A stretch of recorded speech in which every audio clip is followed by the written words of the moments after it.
Welcome to the Scottish Paranormal Podcast. I'm your host Chris, and here we'll be delving into the multitude of strange occurrences that happen within Scotland. You can contact us with your accounts at the Scottish Paranormal Podcast at gmail.com.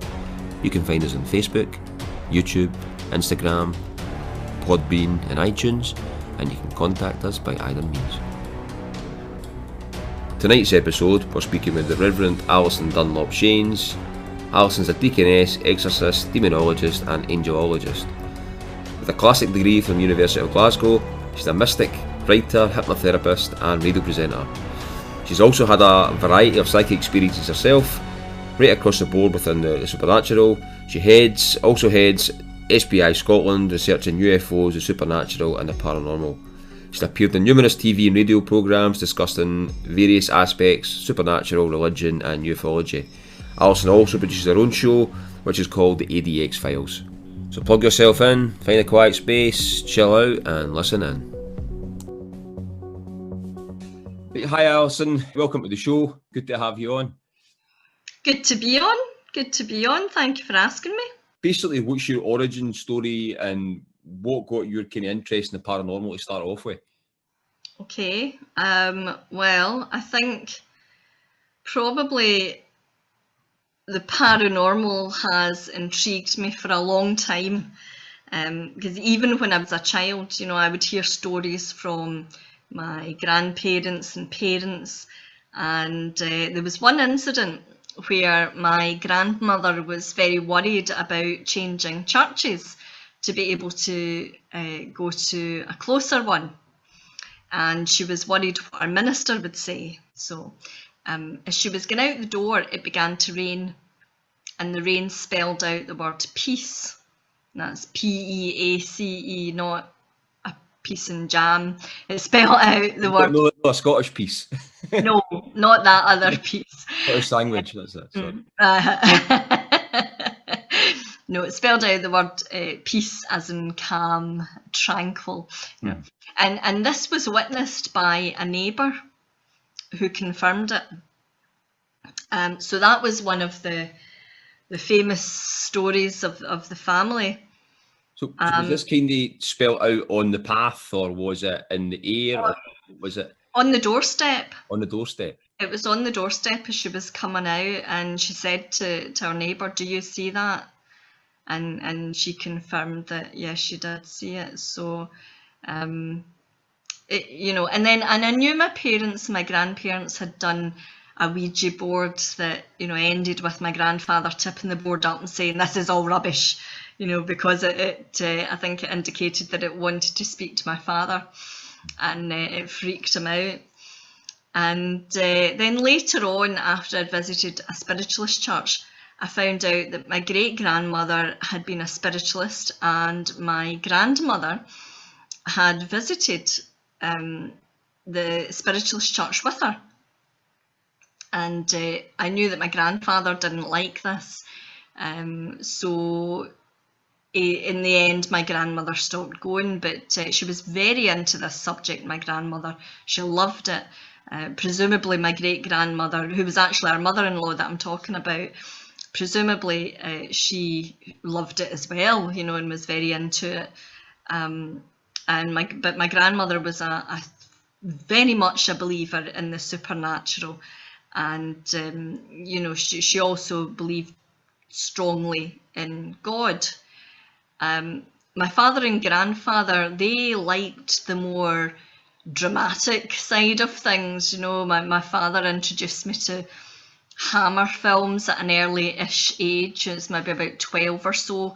We would watch them when my mum went to work. She was working night shift, and she was going out the door. She didn't like them at all. She would tell him not to allow me to watch them, or I'd end up being weird, I think was what she said. She'll turn out weird, she'll turn out strange, or whatever.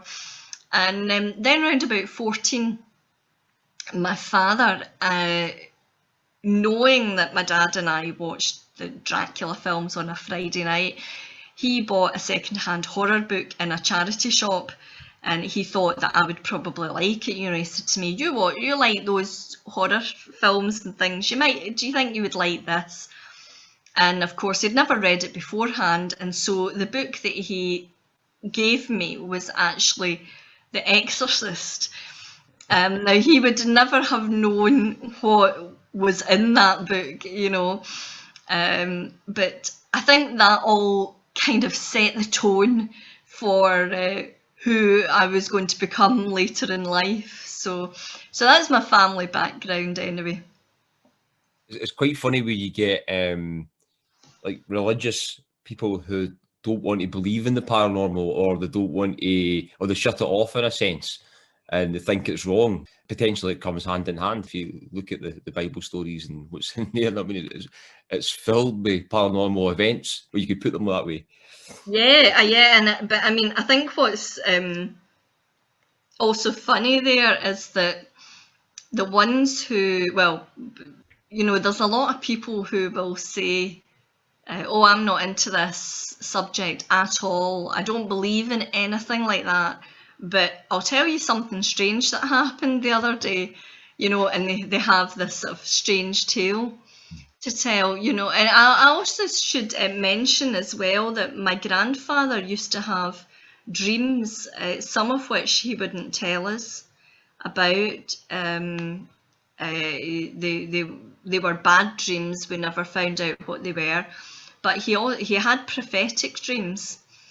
In one case, he dreamt about a horse and jockey. That was in the days before I'd become vegan and seen the light, and went to the races with my family, and well, not very often, but we were there, and my grandfather looked at the booklet and he said, "That's the horse and jockey that I dreamt about winning." So we all put a wee flutter on this, and right enough, the horse won. So that was a handy ability to have. It doesn't happen all the time, obviously, but just little strange things like that, and I'm quite sure that everybody has these strange stories in their family, strange tales to tell. Everybody has, I mean, and that was kind of one point when we try to do the podcast. Well, I know you do your own as well, and it's just trying to gather these stories that people have got, and we've all got them, we've all heard them. Some people tell them more than others. Some people rationalise them and just close them off, and like even the unrational ones, they still close them off because they're not that way minded. That's right. But it's just, I think the thing is as well, if more people speak about it, and at one point maybe the paranormal will be normal in a sense. Yes, in a sense. I don't know where we'll go there after that happens though, but obviously the paranormal is a wide-ranging topic. What kind of part of the paranormal takes your interest the most? Well, it's a bit of a cop-out here, but I do love everything genuinely, from ghosts and poltergeists, demon dogs and werewolves, and demons, angels, miracles, psychic phenomena, mediumship.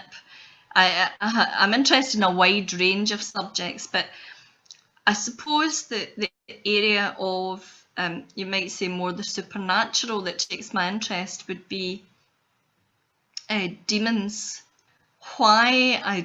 I'm not sure. I mean, the family background stories that I've told might have built up a picture of what led me to that. I mean, I think though one reason, probably the main reason, would be the incubus attack that I had, and that set me off on a path of, I've started looking into that subject, and that in itself brought me to,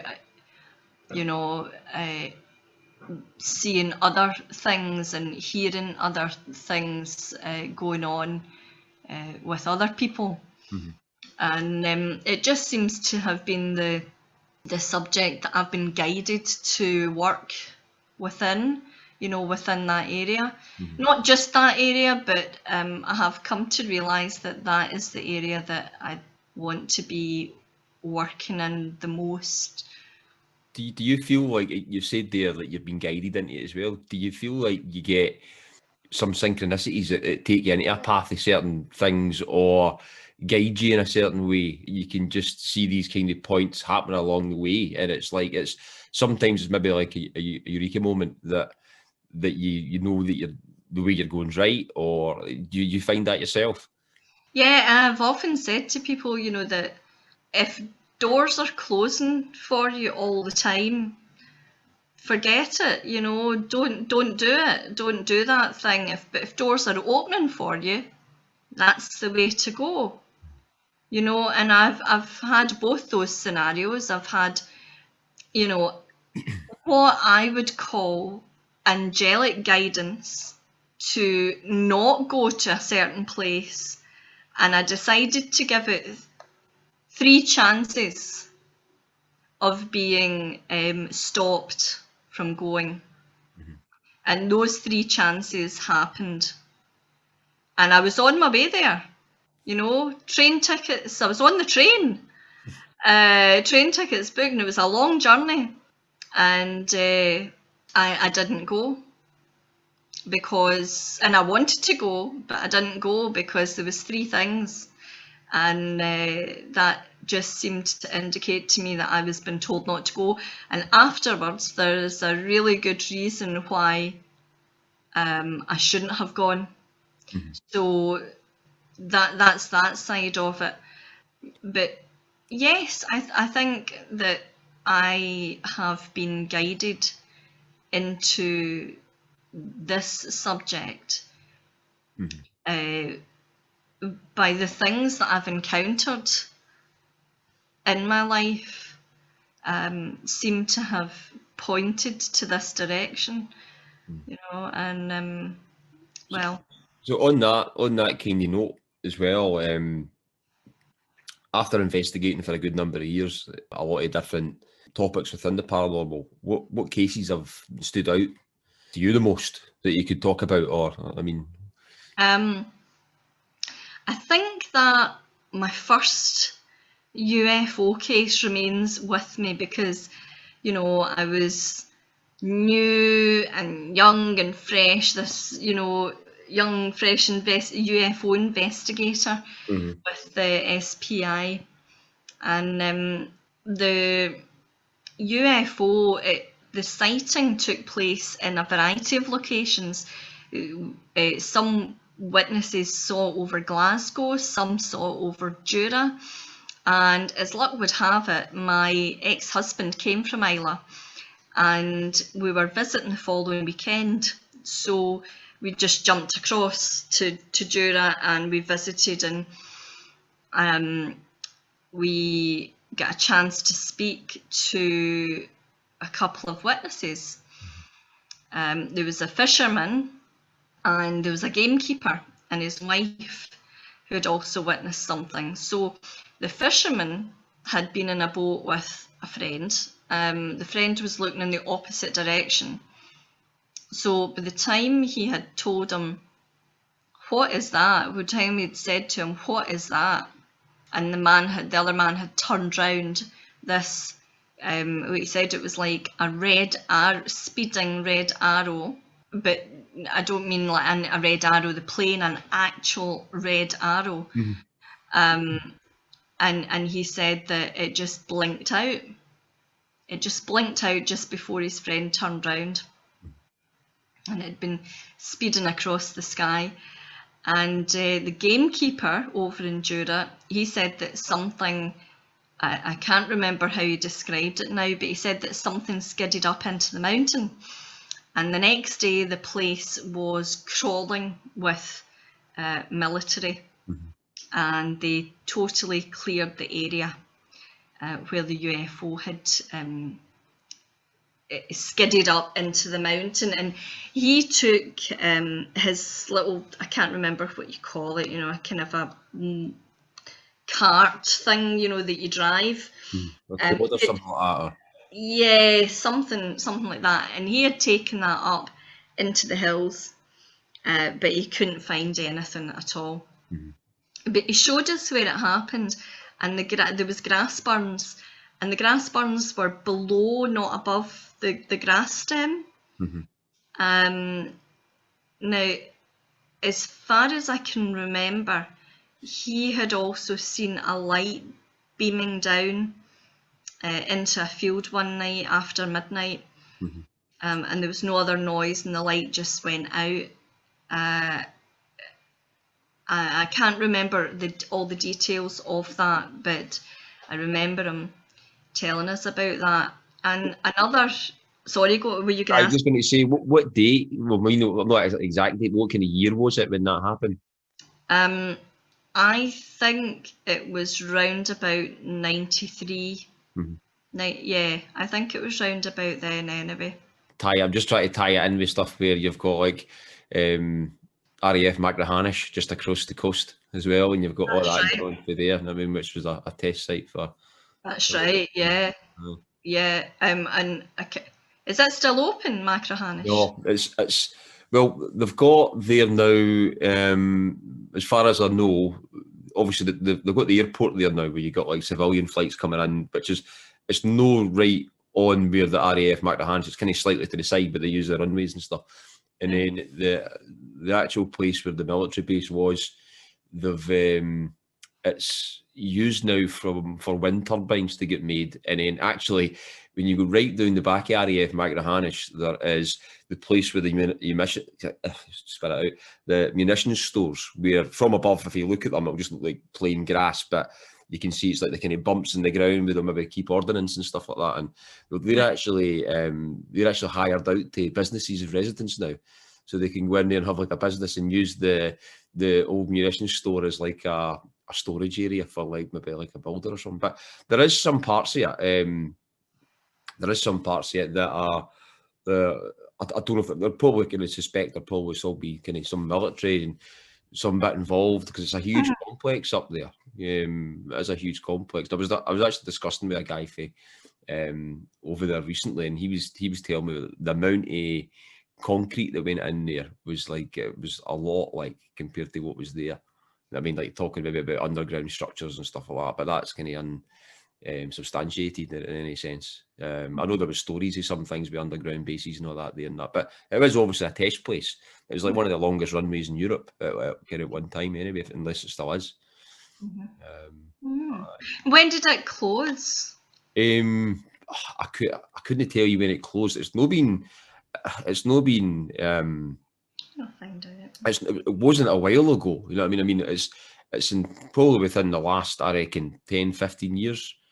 As far as I'm led to believe. I know in the 90s it was still when you went there in the 90s, they did still have the signs up saying no photographic pictures can be taken within this military site or outside it and all that. And I can remember all that. But as far as I know now, it's kind of a lot is kind of decommissioned, used by the public at the bottom end, and then it is still cordoned off and fenced off and all that. I mean, but it's a huge facility. But I want to try and I've got a few friends over there, so I want to try and tie into some of the stories of the area if there is any, because there was some things as well where they bought land to some farmers and stuff because they were too close to the facility because of what they could probably see, and then they bought all the land, just purchase orders and stuff like that, so they could extend further out there. You know what I mean? But it's interesting. But that whole area, you know what I mean? Yeah, the whole area was very interesting. There was, I think, a UFO witnessed over Machrihanish. There was definite sightings of triangles and stuff. I mean, there was definite sightings of that in the early 90s.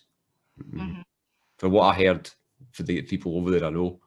They were saying that. I mean, recently, in fact, actually, recently, this was only, and so it is still getting used at a military base, because one of my friends says recently one of the large Hercules flew in and landed. It was really, really low, came off the sea, and then and landed in there. So there must have some type of military presence still there. You know what I mean? That was recently. That's only in the last year.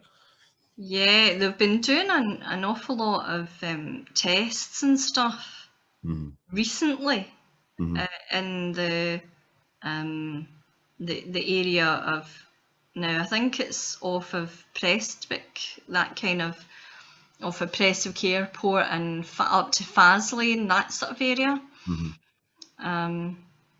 That facility in the back of Faz Lane's huge. If you look at that, a Google map with all the weapon storage places and what, I mean, it is absolutely huge. I mean, you look at it, it's right inside of the mountain. I mean, it's easy to see. You can see all the roads leading up into the back of it and stuff like that. But that's another story. that is another story.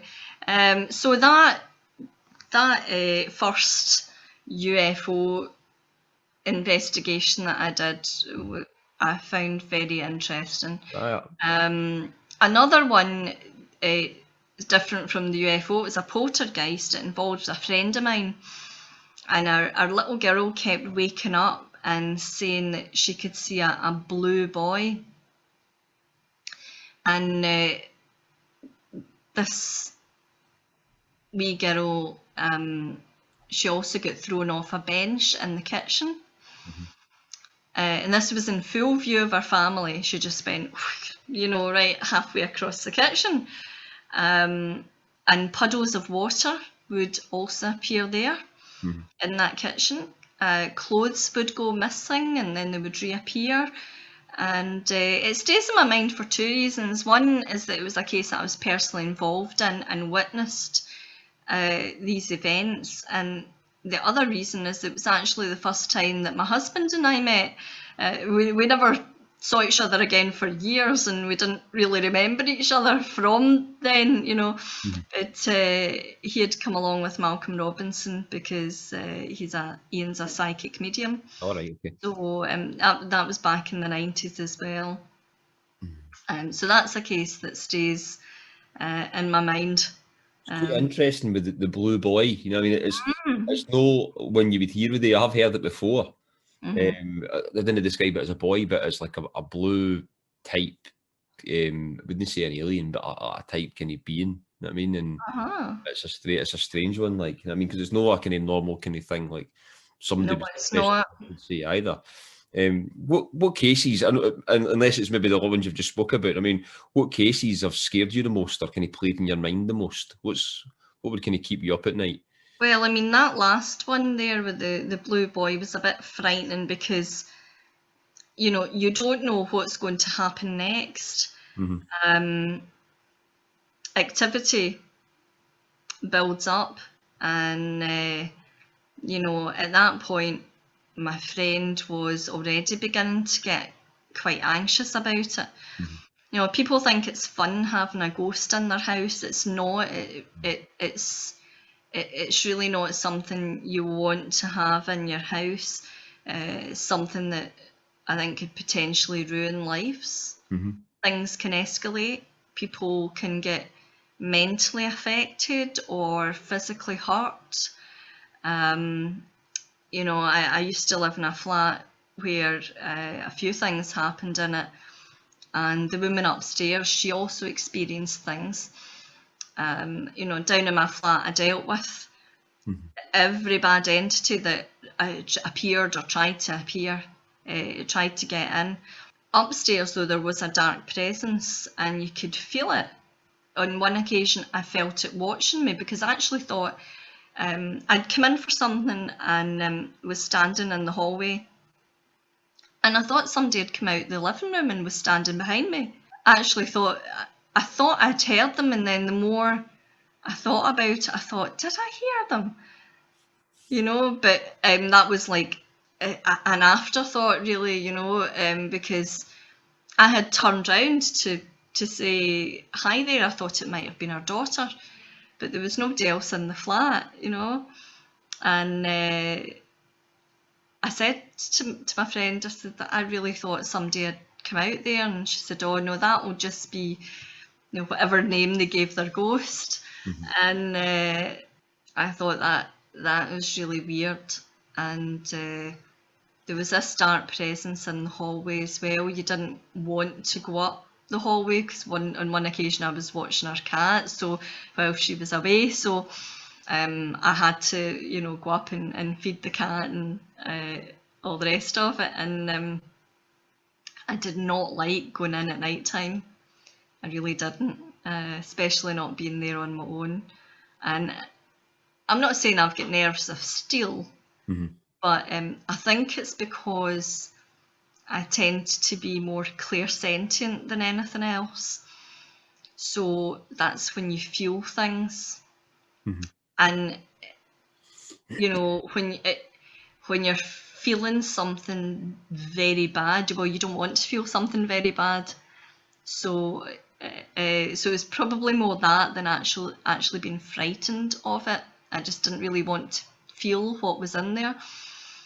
Do you think the doing the work, or like working in this type of field, invites it in a sense, or like if you stare into the abyss looks back at you, so it's like something sees? You think that, or do you think that sometimes we could maybe manifest it with thinking about it, not in a psychological sense, but mainly it manifesting for somewhere? I think that can happen, you know. Talk about the devil and he's sure to appear, sort of thing, you know. That's not a saying for no reason. I think that's true. I did certainly, when I was writing a talk on demonology, sorry, it wasn't, it was on demonic possession and exorcism, and I certainly had things happen, one of which was the man who came in to fix the boiler, and as soon as he came in, I felt there was something not right. And after he had gone, there was still a feeling of somebody being in the flat. And that night there were noises in the hallway and in the bathroom, sounds of things like falling or like clicking, snapping, you know, cracking, that sort of sound. In the morning I came through and opened the curtains, and as I went to turn away, there was this sound of like a book slamming on top of another book, or of a hand slamming down on top of a book, something like that. And then the kitchen flooded. And at that point, I just said, no, you can't stay here. You cannot attach yourself to me. This is my home, and I don't want you here. You're going to have to go. It was nothing for a couple of weeks, and then I woke up to like scratching on the walls, and the walls actually seemed to be shaking. This is something that is talked about by other people who have experienced these things. And a couple of weeks went by, and I was woken up by an invisible force, an invisible entity who had me by the wrists and was trying to hold me down. And I was, you know, I was really angry. I was ready for them. Because by that time I'd had experiences and I knew how to deal with certain things, and I wasn't having this. And So there was this sort of struggle going on, and a few days later, I decided to do a full exorcism on the house, and that's what I did. And a few days after that, it might have been the next day, I can't remember now, but I was sitting in my living room, and there was the sound of millions of hailstones, like the same sound that you would get with hailstones battering off the window. Mhm. This went on for well over a minute. And I asked the woman upstairs, and she had no idea what it might have been. And that is another thing that I found out later, that is something that I read. Pretty much the exact same things had happened to this priest that he was talking about. So that all happened round about the same time as I was writing on demonic possession and exorcism. So, you know, whether or not that had invited something in, I really couldn't tell you. I know that people can invite things in by various things that they might do, like playing with Ouija boards, especially when they're drunk. Now, I really am not somebody who would tell you not to use a Ouija board, but you do run the risk of playing around with forces that are lower energies, lower spirit, spirit energies, and especially if you're really not sure what you're doing, then you could find that something happens. Even though the kind of work that you were doing, it might not be the case of inviting it in, but it just might be the case of, because you're noticing it, it's noticing you. You know what I mean? It's like the whole kind of thing where you look into the abyss looks back. You know what I mean? And Yeah. that kind of statement. Could be. Yeah, totally interesting. So I think I kind of covered. I was going to ask, obviously, anything, any cases directly affected you. I take it, obviously, like what you just talked about, like the last kind of statement there. But have you then actually been investigated that's affected you after it, or do you think mainly just what you were kind of speaking about? You're looking at into demonology and stuff. Or?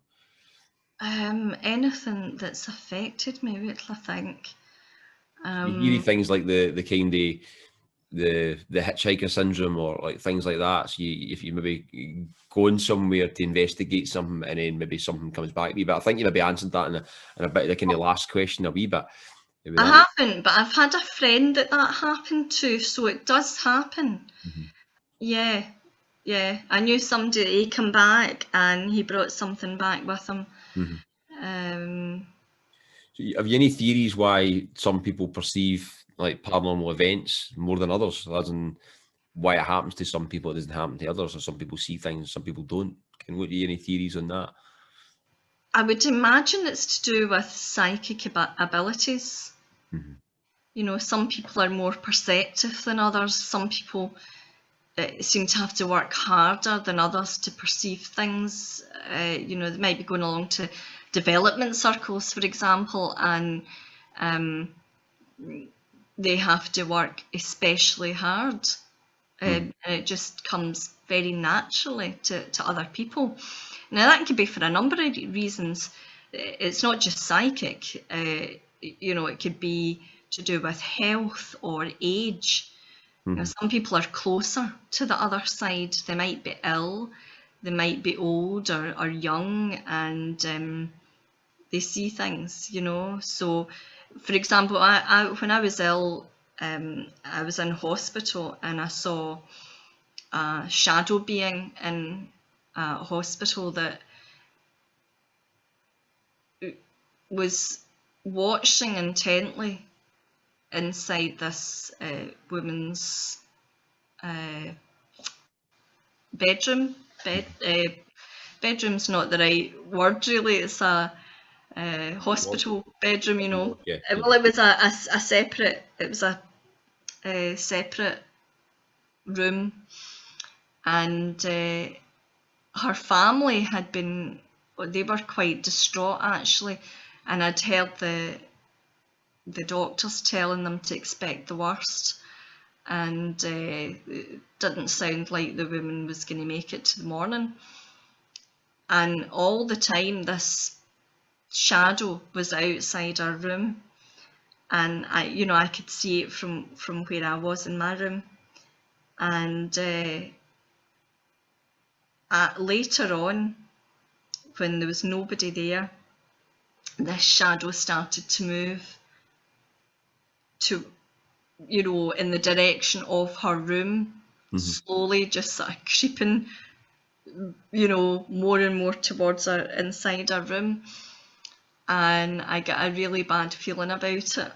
I really thought I had to do something, so I called upon the angels, and I asked them, Archangel Michael, and Archangel Raphael. Raphael is an angel of healing, and Michael is an angel of protection and courage.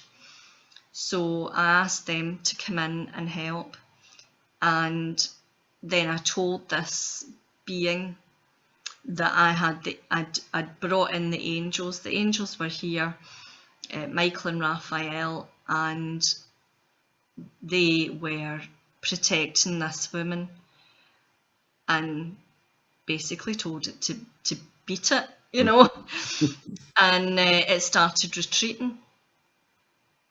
And the next day, the old woman was well enough to be moved into a ward.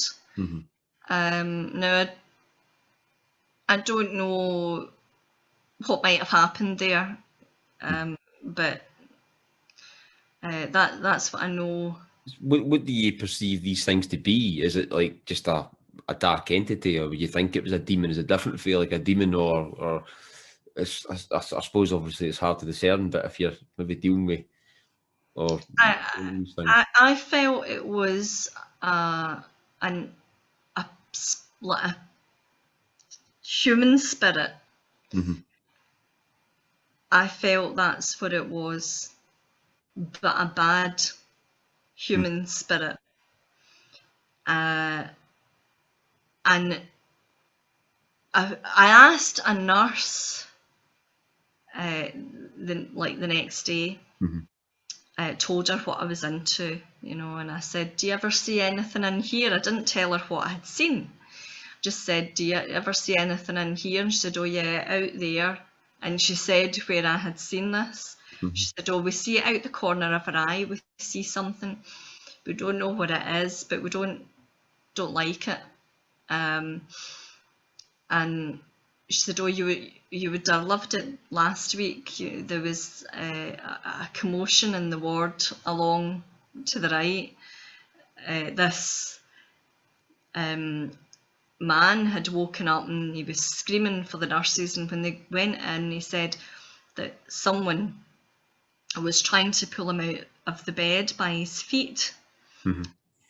And they calmed him down, gave him a cup of tea, thought he was probably talking nonsense, and a short while later one of the nurses went into, I don't know whether she was putting a towel into his cupboard or what, but she just felt this invisible hand clasping over her arm, and I'm quite sure you couldn't have seen her for dust.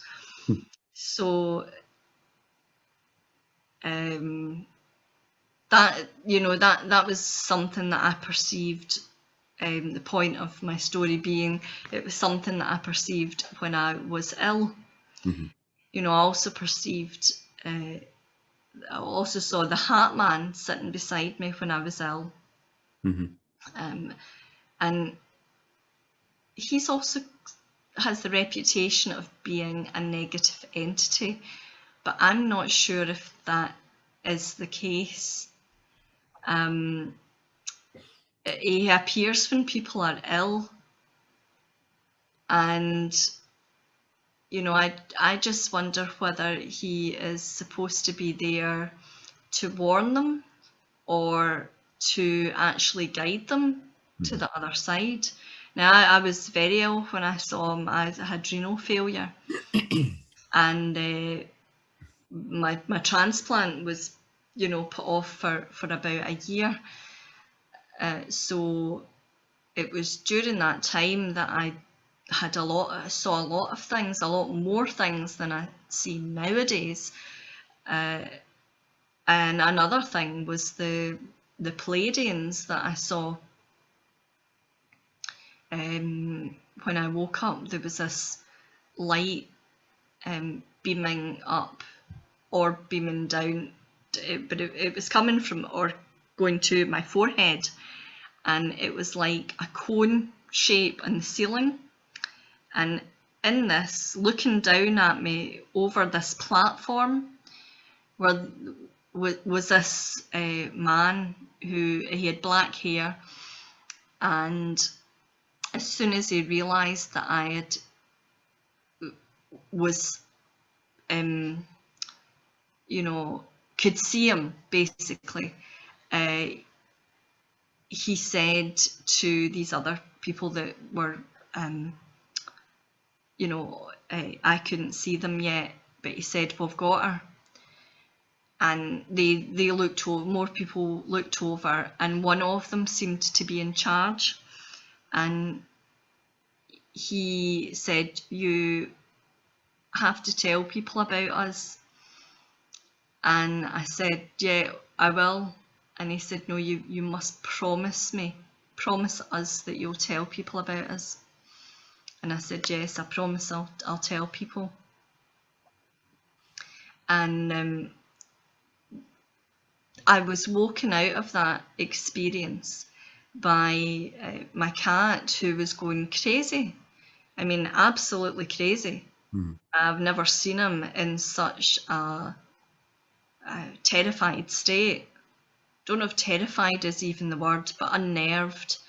He was really unnerved, pacing back and forward, trying to get me to come out of whatever was going on. So all those things happened when I was ill, but you know, I used to work in a residential home for the elderly, and the old women knew when someone had died. They just knew it. You know, there was this sort of sixth sense that older people seem to possess. You know, and it is probably because they are closer to the other side than you know, a healthy middle-aged person might be. And young people, there are lots of stories of children seeing things, having imaginary friends. You know, I used to have an imaginary rough collie called Laddie, and he would come to school with me. So I had that. I wasn't, an imaginary friend wasn't good enough. I had to have a dog. I had a man with a dark suit and glasses and a hat. Well, I used to call it a bonnet, but I couldn't remember this. But it used to like totally freak my mum and stuff like that when I was younger. It was under like 5, but I used to see this guy in my room, and he used to be there with me in the living room, and it was like a man in a suit. I mean, it was like I think my mum used to put it down to being like my granddad or something like that because he died before he was born. You know what I mean, but it's easy for to say that. But I think I described it as a tall man in a bonnet with dark glasses. You know what I mean? And it used to totally, I'd say that like that much, it used to like totally freak me out because I'd be young and I wouldn't, it was like a strange thing for somebody to describe at that age. You know what I mean? Like you're talking like really young, like it was below like 5, 4 kind of thing, you know what I mean? But it's not that I could remember. Wow. So, like, So you weren't freaked out? I can't remember it. I mean, I've no recollection of it at all. But this is just stories that had been relayed back to like my mum and my sisters and stuff when I was younger. But Yeah. aye, it's just it's when you think it's mad. Cause I'll tell you about some of my stuff after kind of we finish, or I'll kind of on at the end or whatever. But it's mad when you start looking at the stuff within your family, or even with that, and what you can either dig up or what you remember. It's just it's mad. On another bit, so obviously you were looking into demonology and possession and stuff like that. What would you say causes people to be possessed to start off with, or is there actually a rational thing to even discern why people are possessed or can be possessed? Well, I think there can be various reasons. Sometimes it might happen because they've been playing around with forces that they don't understand, like Ouija boards, or what we might call dark magic. You know, you mentioned witchcraft there. Now, witchcraft can be used for good, but it can also be used for bad. It's not. It's your intention. It's how you use it, and some people might think that they're doing something good and they're not doing something good. You know, there's lots of repercussions can happen with something like spell work, with something like Ouija boards, or anything like that. I don't want to put people off any of these things because I've done them myself without anything particularly bad happening. But there is a small print there. Yeah, down the bottom it says, you know, PS. Sign Watch here, out. sign here, a disclaimer at the bottom. These Yeah. things can happen. So, in terms of possession, and obviously, have you ever seen anybody being that was possessed, or have you ever been involved in any exorcisms? I know you said you done an exorcism in your house and things like that, but That's the only exorcism I've done. I've seen plenty done on documentaries. I've seen a lot of documentaries that have involved this. so the people possessed by like a demon, or is it by maybe another person, or what's the? Usually it's interpreted as being a demon. But then the documentaries that I've been watching, most of them have been have involved the Catholic Church, who are pretty much most associated with exorcism. And so that's what they perceive them to be. But I would say in all of the cases, it seemed to be demonic possession.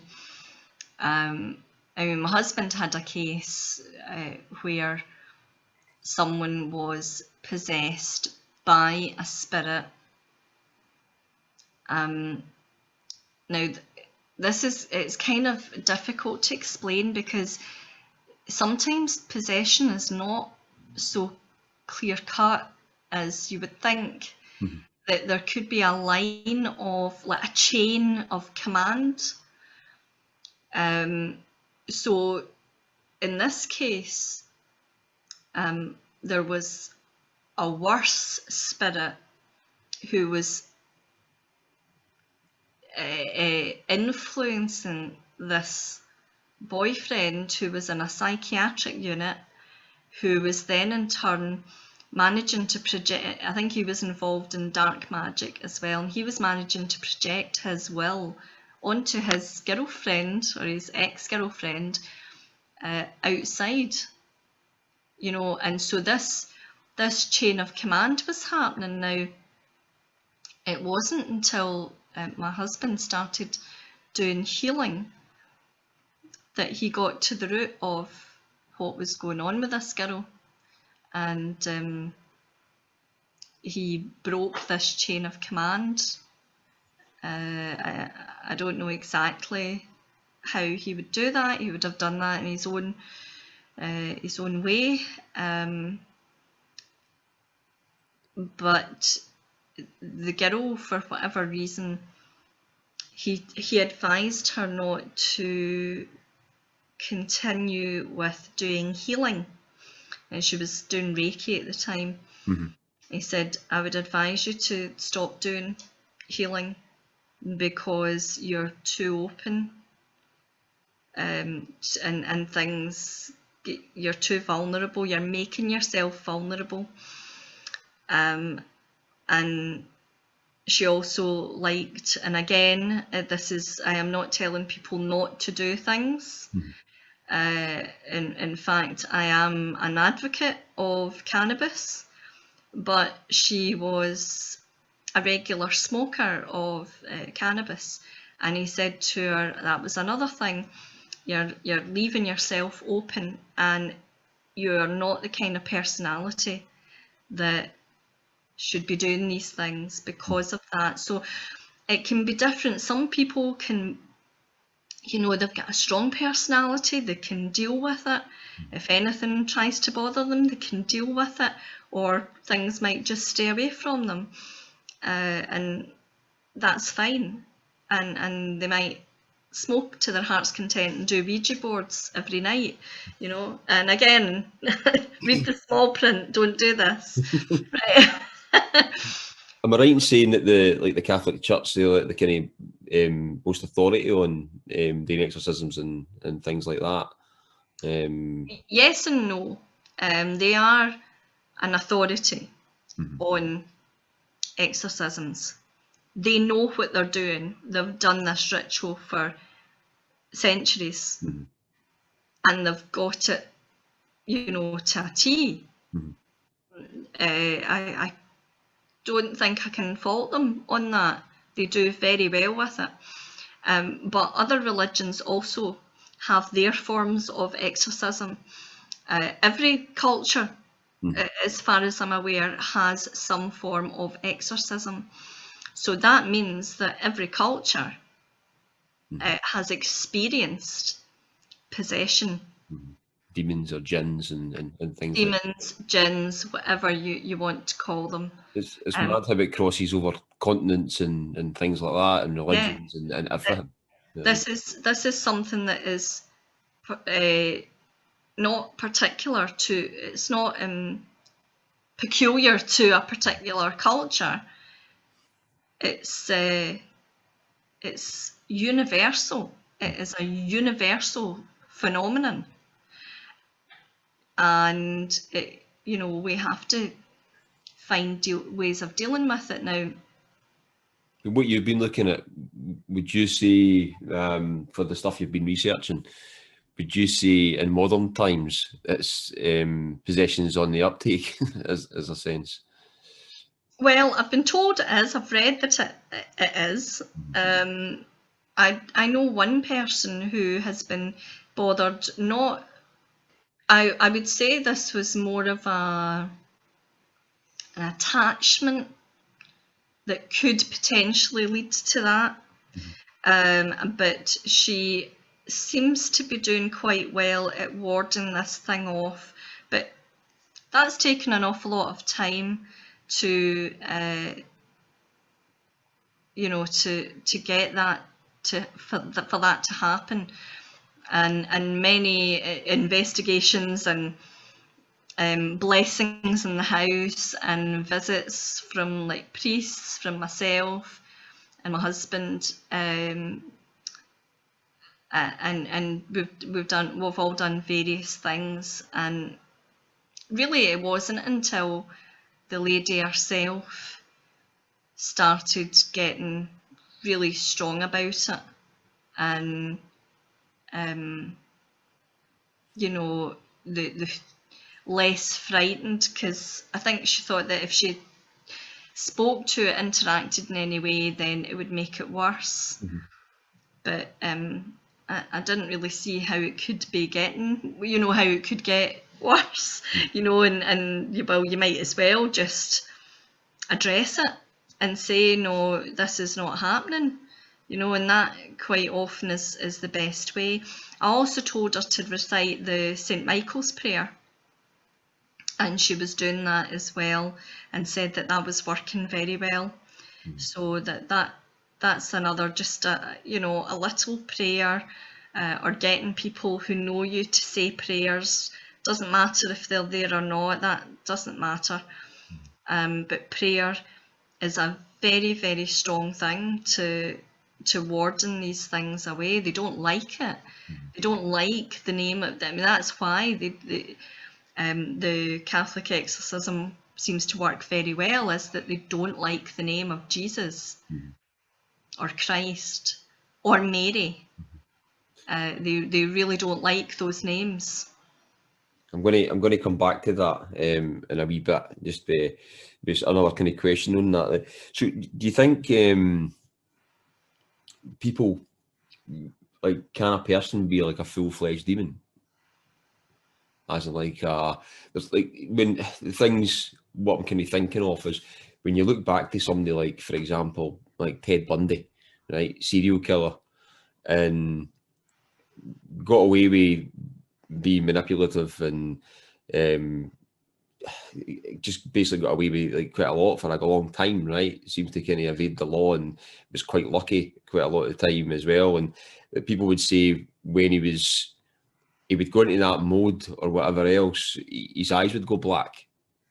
And there's and that wasn't just, there was people who he tried to attack who actually got away that seen that with him, the people that live with him that seen that happen to him. And also I think his lawyer would say, I don't know if it was a lawyer or somebody was or maybe a reporter who was getting the story, and when he would talk about certain things, his eyes would just go black, and it was like he was like a different person. I mean, but and that you've heard of that in a number of different kind of people, and like serial killers or like totally evil people like that. You know what I mean? Which I kind of I'd be interested in finding out more about that, because I'm very interested in serial killers. I'm very interested particularly in what you're talking about there, because it's something that I've often wondered about myself. Not that the person is a demon, but that the demon has taken over completely without it being recognised. That there's been full, now there's a word for it, is it immersion? I can't remember. full possession or whatever. Well, it is full possession anyway, but maybe it's assimilation. But there was, I can mind of two cases like that, and I know there's probably others. I mean, I'm just referring to kind of well-known ones that were in the public eye, like in the past. And there was one where it was Ted Bundy was one of them where that happened, and there was another one as well. What was his name again? The Night Stalker. The same happened to him as well. They said his eyes would go black, and it was like he was totally like a different person or whatever else. Interesting. And it is interesting. I mean, when I'd kind of seen these things or watched anything about it or read anything about it, I'd always kind of think, you know what I mean, like for the crimes that these people done and the way that some people perceived them, and then sometimes the luck factor of how they got off with stuff, or just these tiny wee inconsistencies they got off with, or managed to get off with because some silly technicality, somebody didn't check something and then they missed them there or there, and all these weekend things clicked together. It was just like some other bit of forces working for them, you know what I mean, or for them at that time, and they managed to go in and kill more. And there was things like that. And I mean, and you always think, well, I always kind of think if you're reading material in that or watching stuff, you're just kind of like, if anybody's a demon, it's that person. You know what I mean? Yeah. No, I've thought it myself that perhaps some murderers have been possessed. Certainly, is it Steve Taylor? I think it's Steve Taylor, who was told he was possessed. Now, whether he was or not is a debatable thing, but he was told he was possessed, and then he went and killed his wife and their dog.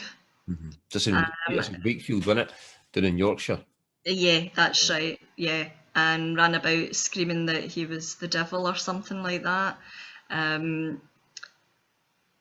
The Anglican church who were there, they weren't the only ones that were there. There was other churches there, and I think the church that he was with, it wasn't the Church of England, but for some reason there was 2 representatives from the Church of England, and they maintain to this day that he was possessed. So that's one that I can think of. In that case, it was like they cast out X amount of demons, but there was demons left, and like murder and rage and anger or whatever else. Right.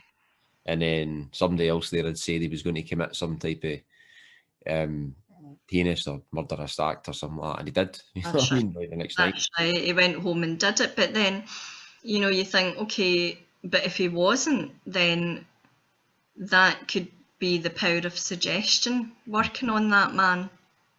Totally. And, because I think I'm not sure that what the exorcism was like, but it seems to have been quite a frantic type of exorcism, which is, as far as I know, not quite the way of the Church of England. So I'm really not quite sure what went on there, but certainly there's the 2 possibilities. Yes, that he was possessed and committed an act, a heinous act, or he was, it was suggestion. One of the interesting cases when I was talking about Ted Bundy there, where somebody had seen his eyes go black, was there's a woman, can't remember her name. She was one of the ones that got away from him, and what had happened is Ted Bundy had stopped her in San Francisco, I think it was, and he'd said that he had eye surgery, and he was trying to get an address his friend's parents or something like that, or whatever else, and she kind of got a bad feeling about him to start off with, and then kind of said no, and he said, look, can you at least just come to the hotel, it's just there, and just phone or look in the phone book for me. So they went into she's kind of thought, right, I'll do a good Samaritan and do that, and just kind of let him get on his way kind of thing. So it was like he was always kind of faking injury and things like that to try and kind of hoodwink people and stuff. So they went into the hotel, and then they go into the main kind of foyer at the bottom. They went in the lift and went up to another kind of conference room where there was a phone in the corner. So they went out at the phone in the corner, and she was looking through the phone book for him. And just as she was doing that, like she was looking about doing it for a wee bit, and this kind of bad feeling came over, where she got like the hair standing at the back of her neck, and started to kind of really feel quite freaky. And she turns round and his eyes are black, and she knew then that it was just that she was in a bad situation, obviously. And then it was like, and as that was happening, he was kind of coming towards her. The lift opened. No, I don't think the lift opened. I think somebody kind of walked out of one of the rooms, and it was like a bellboy or something like that. And he just spoke to the woman and says, "You need to come with me now, or you need to. Don't you think you should be going now, or something like that?" He said a kind of comment like that to her. So they went in the lift. She just walked with him. Ted Bundy never done anything. Went down in the lift. And when they got to the main foyer, the guy had disappeared. The actual kind of bellboy person had disappeared. Yeah. And a guardian angel. That's what it was like. Yeah, it was something like that. So, and then it wasn't until the girl obviously told her parents and all that kind of stuff, and what had happened about this strange person, and nothing had happened, but she just knew that the guy was going for her. And his whole demeanour changed, his eyes went black and all that kind of stuff. But then this guy intervened. And then it wasn't until like weeks or a month later that there was something else had been murdered, and this guy's photo fit was in the paper, and she said that was the same guy. And I don't think he committed any murders in San Francisco, if I'm right, if I believe that, but he was in the area at that kind of same time or whatever else. So definitely it was Ted Bundy, she said. It was definitely his MO for faking injury and stuff. But it was just a story of kind of a guardian angel. And you're thinking, if this guy is some type of, I don't know, demon or demonic entity or whatever else, it's maybe there's some other kind of riding force there to try and kind of cut him off at the chase or whatever else. But yeah, well, I mean, if demons can exist, then obviously their counterpart can exist as well, you know, in the form of angels. And there's many stories of angels coming to the rescue and helping people, whether they're seen or unseen. You know, there's lots of stories like that. But yeah, what's that other guy? I'm trying to remember his name. The one that was involved in the Sharon Tate case. oh, all right, okay. Charles Manson. Yes. Yeah. And he's the same. When you look at his eyes, there's something not quite right about them. There's just something not quite right about them. And I think he actually is another one that likened himself to the devil. I'm not sure if I'm right in saying that, but I think that that's the case. There's a really good book on Manson, and it's not just about Manson. It's about it took the guy like 20 or 30 years to write. He started off writing it as a reporter, and then the story went on and on and on and on and on. And then they took him to court and all that kind of stuff because he hadn't finished the story, and he just kept going on with it. And he ended up, he wrote a book in the end. But the book's amazing. I mean, it really is. It's all to do with, and it's all kind of factual stuff that he had found out right through the whole life of mainly Charles Manson, and how he got off with stuff and didn't get picked up quick enough and all that. And it was like an overriding helping hand by daft, like, corrupt lawyers and like links to the CIA and all that. And it does sound absolutely crazy, links to the CIA, but when you look at all the kind of connection that this guy's had made, it was he used to go to this, the Head Ashbury clinic where a lot of the kind of hippies at the time went to and stuff. And some of the people linked to the MK Ultra stuff, which was true, it was factual, and that's like it was like a CIA program that's been invited to. There was this certain doctor who was supposed to be linked in with it and stuff, and this guy dug up all this like really good stuff. It's an amazing book. I'll dig it out and I'll send you what it was, but it's you get it in an Audible book as well, and you can just sit and listen to it for ages. It's a huge book. Sounds good.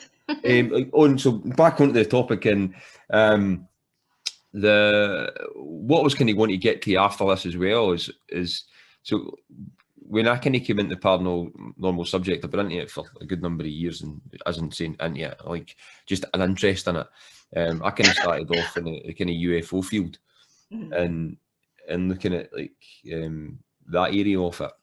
But like when you're looking now, not even so much now, you're even looking back at like at John Keel's work and stuff, and he said that it was an overriding kind of thing, that all the paranormal stuff is mixed into one big melting pot or whatever.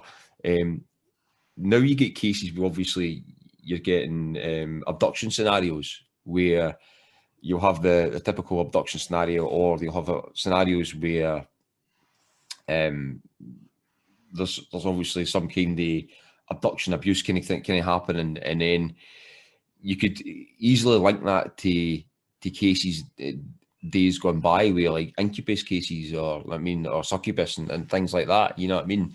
And it just, to me, looking at it in a sense where if you're coming from going back to the cases for years ago, and then you've got the cases now, was the UFO phenomenon always there, or is it the thing that's always there and it's mastered something else now? You know what I mean? What's your kind of thoughts on that? Yeah, that is a multi question. That It is a wee bit, aye. So I'll try and no, It's, a kind of a more concise kind of thing. So would you say as some people perceive the UFO phenomenon, or even parts of the UFO and abduction phenomenon, to be evil or to be demons rather than being aliens? You know what I mean? And things like that. I mean, especially the abduction scenario, because you can relate it to things going past. What's your kind of views on it? well, I think some experiences seem to happen out of the body in the astral. Now that could account for people recollecting that they've been taken through walls, right? Now what they might be after, I'll come back to. Other people, it's a much more,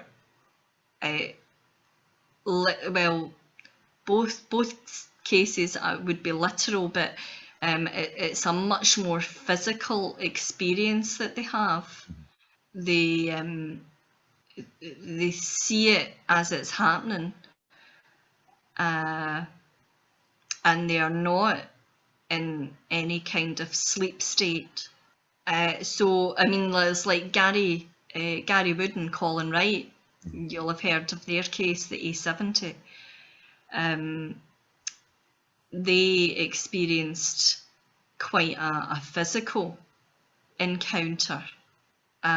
Yes, they had missing time, and there was things recovered under hypnosis that may or may not fill the gaps, but they had nightmares afterwards. They had marks on their body, and Gary also had a visitation by a being in his room one morning.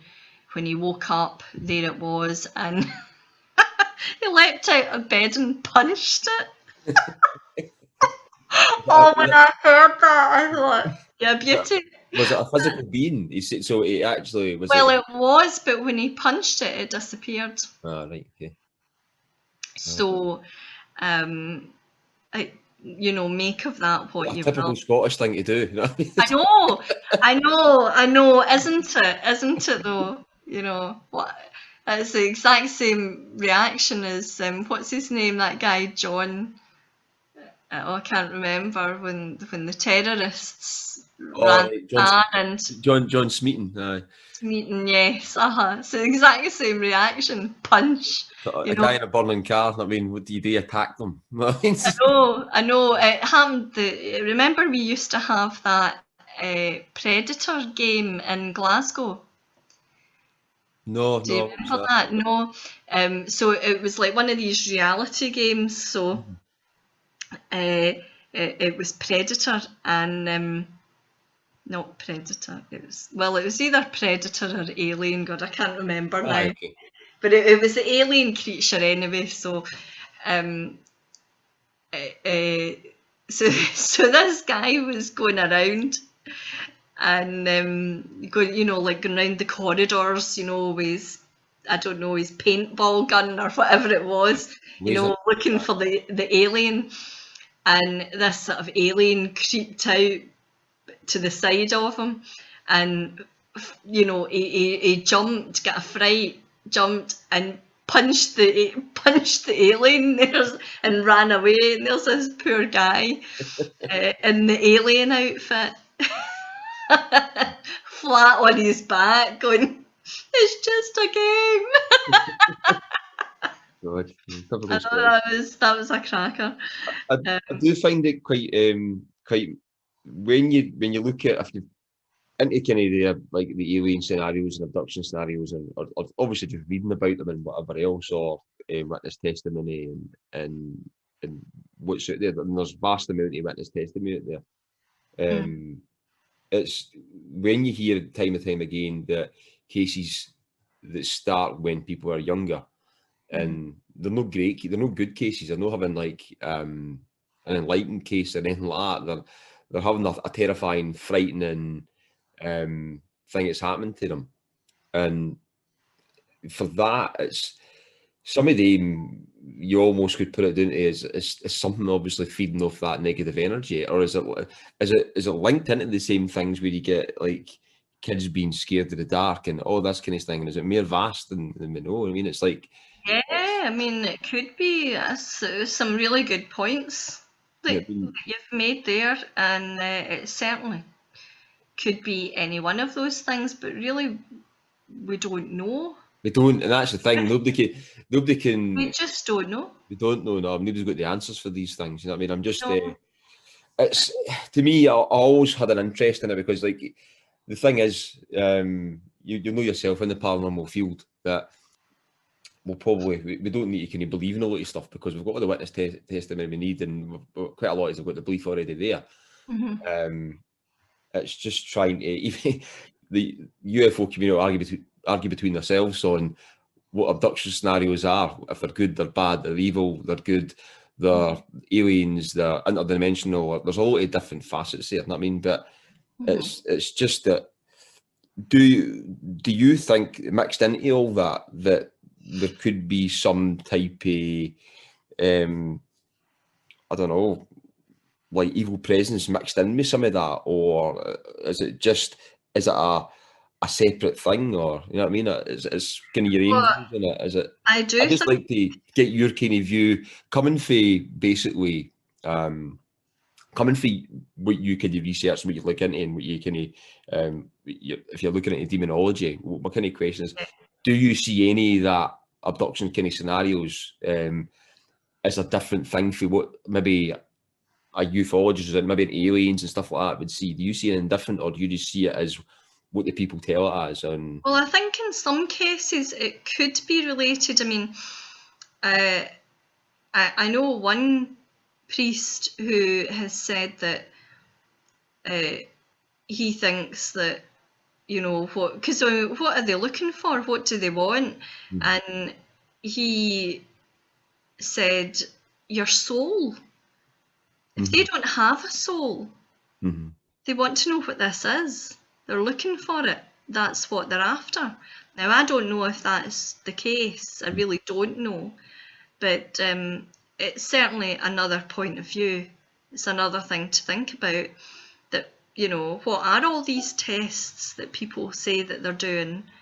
You know, what is it they're looking for? I mean, then you could go into, well, it's all hybrid stuff that they're trying to do. But that would be like the kind of the physical side of it.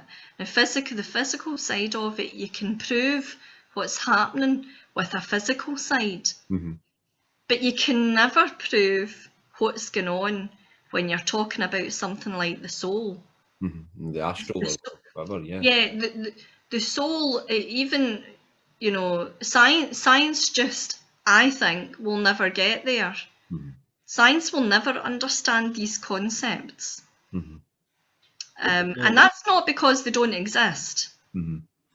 They do exist, but science can never tell you. They can never pinpoint what they are, because they come from within the person. The thing is, when you look at like all the kind of cases, and if you could go through the kind of scenarios, what generally kind of happens to people within like some of these abduction scenarios, and like DNA taking and all this kind of stuff, and hybrids and all that. Like, if they're that far advanced, you wouldn't need that much DNA for a start. I mean, I don't get all that. You know, I mean, that's one thing. It's total perplexing with the fact that if it's been going on for that long, how much DNA do you need? And there's just other cases there that are quite strange, and where you've probably read about yourself, where you'll get a physical one mixed in with like a kind of astral abduction at the same time, and things like that. And it's I always do wonder, like myself, is it something to do with the soul in a sense, where is it trying to get in with the genetic kind of way we are, so they can eventually kind of transgress where we go, and things like that. And I mean, it's just that theories that you're kind of thinking when you try to make some kind of plausible action there. You know what I mean? And then, well, if they are truly evil and trying to get your soul and can then get into where Heaven our or soul such. would go. Uh, Yeah, there's that's kind of that's. lots of. Sorry, when you go. Sorry, to cut you off. When you go. No, just I think it's important to change that fear into, I mean, like when it happened with me, I changed it into anger.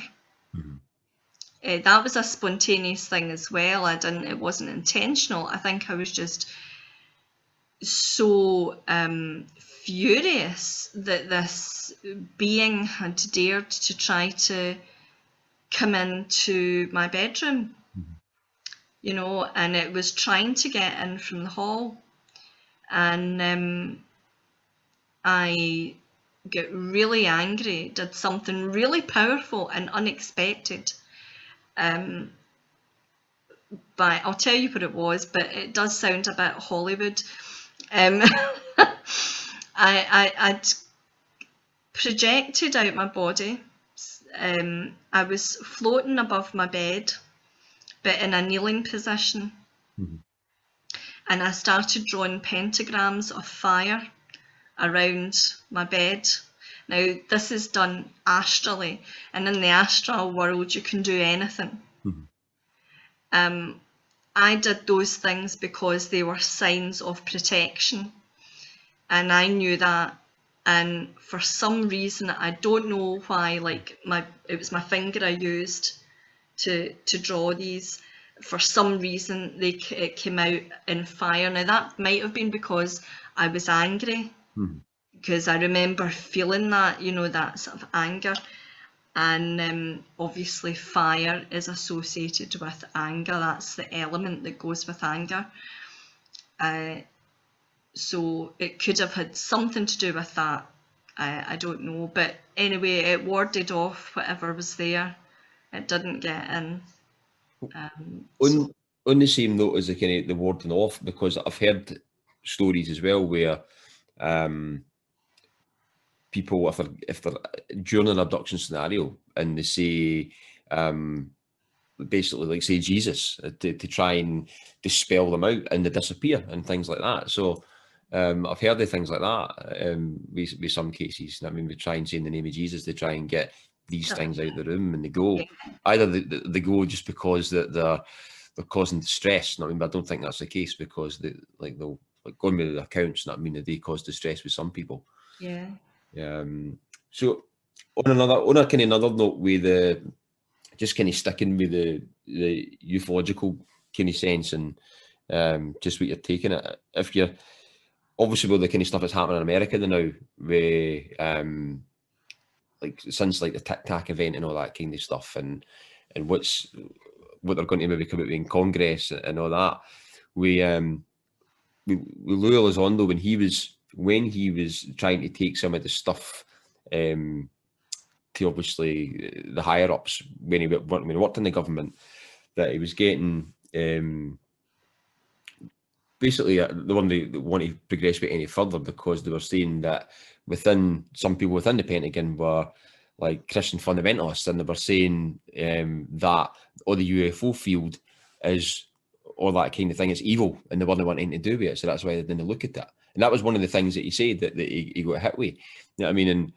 And one of my kind of take on that was, were they saying that because they were just fundamentalists, or like Christians within the Pentagon that didn't want to go any further with that, they did believe that because they thought it was evil, or did they know something else? Well, that is certainly another thought. I don't know. You probably have heard about my incubus experience. I've mentioned it several different times, but that culminated in me finding out 14 years later of someone who had seen a UFO above my flat. At the same time? It probably was the same month. I don't know if it was the same date, but it's probably the same month. Now, some people have suggested that it was actually a reptilian. Some people have mentioned jinn. I don't know. I just know what I saw. That's all I know. The American governments and stuff, and they were talking in the Pentagon, and that's what I mean when they were talking going back to why they weren't want to go any further with it, and it was down to they were saying it was some type of evil, right? But it was only some higher ups that were saying that, and they were putting it down to Christian fundamentalists. But when you actually look at what the American government done years and years ago, they looked into the cult and stuff. And I mean, they've done a lot of stuff with remote viewing and that, and they're supposed to have heavily looked into a lot of other stuff. So did they find something out then that they want to progress with, or you know, what I mean, and that's Well, you they get these might have done. They might have done, or they might just be trying to keep folk off the scent. They might be doing their own underground investigations. Oh, totally, I can imagine that. You know, and we, yeah, you can well imagine that, but we'll never know. But yeah, equally it could be something evil that they found out. I wouldn't. It's a hard one. Nobody's got the answers to it. You know what I mean? Yeah, I wouldn't be able to hazard a guess at It's that. hard when you've got this much information these days coming from all different angles, from Yeah, all different areas. Then it's one big melting pot, and it's yeah. All you can really say is, okay, well, here are the possibilities. that's all you can do. Yeah. These are the possibilities, but we simply don't know, and may never know. No, it's totally interesting though. But we'll hopefully maybe we'll find out something. I mean, in our lifetime anyway. You know what I mean? But well, it's quite a hard one. Is there anything else that you want to talk about? You think's pertinent, or Wait till I have a wee covered? look and see if I've jotted anything down. Yeah, one of the questions that you had was, what is a demon? I didn't ask that. Yeah. Yeah, and I'd said, I'd jotted down, it's a negative force, or the other thing I had just read was, I'd never read this before, an evil entity which some think come from a pre-Adamic race, so before Adam. Now, wait till I just read this to you. It was a popular theory is that the demons are disembodied spirits of some race that existed before Adam, spirit beings that are separate from fallen angels. It's argued that demons existed at another place and time in bodily form, but are now disembodied spirits looking for bodies to possess. The following scriptures are used to support this theory. And then it's a passage from Matthew. When the unclean spirit has gone out of a person, it wanders through waterless regions looking for a resting place, but it finds none. Then it says, I will return to my house from which I came. When it comes, it finds it empty, swept, and put in order. So that's what this person has written. I don't know. It's the first time I've read that, so It's quite an interesting passage. That I thought so too. Yeah, I thought it really was very interesting. And there's more there, but I haven't read it all, so I don't want to read you the entire page. I just thought I would read that first bit. But yes, it is. It's extremely interesting that somebody's thought about that there's a possibility there, a separate race from the fallen angels. Yeah. It's mad. You just get this whole kind of melting pot mixture, as you say. We've got you going back years ago where it was the Fae, and there was always kind of a thing where no want their children stolen in the night with fairies or whatever, and then it goes on to something else, then it's something else, and it's like I do get a mindset where is it all the same thing? Is it a new thing, or is it something masking as another thing? I mean, Yeah, just I need know. the answers to it. I know it's a philosophical question, really, and I mean, I did have an experience where I had astral projection, and I was in space. And I said that as though I had astral projection, as though it's a disease, didn't I? I experienced astral projection, and I was in space. It was the second time it happened, so I thought I better do something, because the first time I was just hysterical laughter that it had worked, you know, that I'd managed to have an astral projection. So the second time I thought I better do something, so I called out, "Is there anybody there?" And this voice came back and it said, "My planet is dying." And I said, "Show me." So we floated over above this what looked like a large island I was seeing, so it was probably a map. And the colours were really bright, like luminous colours. I just knew those colours are wrong. And the next day, looking through Facebook, and up pops this article that had all these, it was a map, and it had these luminous colours on it. And the headline was, "Is there life on Mars?" And it was, what do you call it? No. What do you call it? It's like it measures heat patterns or something like that. Oh, with thermal or? Thermal image. So I think it was a thermal image of Mars. And it just looked like what I'd seen or similar to it. Oh, damn. And I thought I'd never really believed there was life on Mars before, you know, and suddenly I thought differently. You know, I thought I was possibly shown something there that there had been, and if there was life on Mars, if there can be spirits on this Earth, then wherever there's life, there can be spirits. Totally. And if they don't have a home, where do they go? They can float up into space and they can talk to people, you know. So any disembodied soul can do that. Lots of questions and not enough answers, really. But that's the subject. I'd like to thank you so much for your time, and thanks for coming on. Thanks very much. I've really enjoyed it. Really enjoyed it. I'll send you the details of the book I was talking about as well. Yes. And yeah, that'd be great. Is there anything you want to plug before we kind of go off? Obviously, you've got the conference coming up.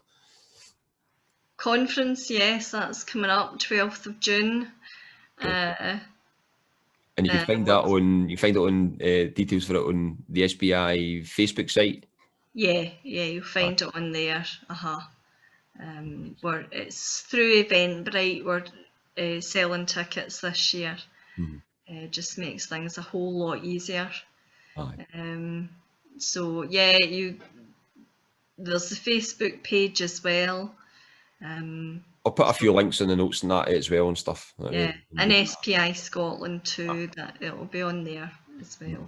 So. Right, well, I'll let you go. I've kept you for a good bit of time now. I mean, no worries. 2 hours, 20 minutes. I mean, I'm not that long, so I'll edit it, right? But listen, thanks very much for your time. And thank you. All right, cheers. Okay. Bye. Bye.